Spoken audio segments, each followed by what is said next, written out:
वाटते तुम्ही छान विचारलं की असे कुठले मिसकन्सेप्शन्स आहेत की जे लोकांकडनं विचारल्या जात नाही.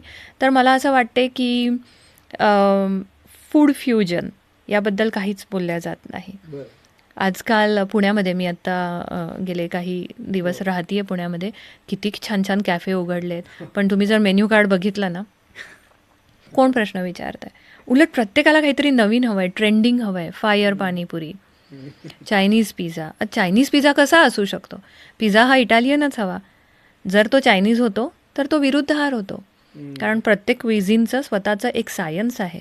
महाराष्ट्रीयन क्विझिनचं, इंडियन क्विझिनचं एक सायन्स आहे. इडली जर तुम्ही इडलीच्या स्वरूपात खाली तर ती त्रास नाही देणार. बरोबर. पण तुम्ही जर काही फ्युजन करायला गेला, फ्राईड इडली केली किंवा अजून त्यामध्ये काहीतरी शेजवान सॉस टाकला इडलीमध्ये, तर तो विरुद्धाहार होणार.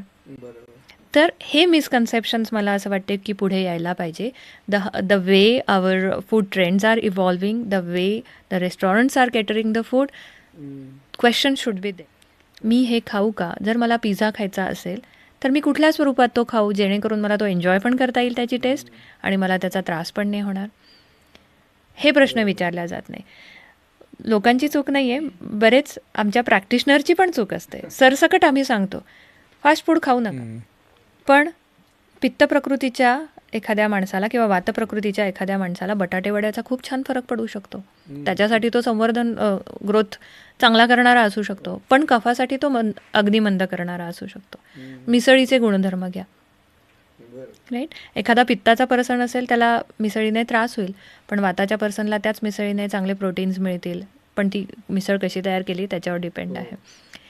तर मी काय खातो आहे किंवा मी खात असलेल्या पदार्थांचे गुणधर्म काय, हे कोणीतरी आम्हाला विचारावं असं सारखं वाटतं.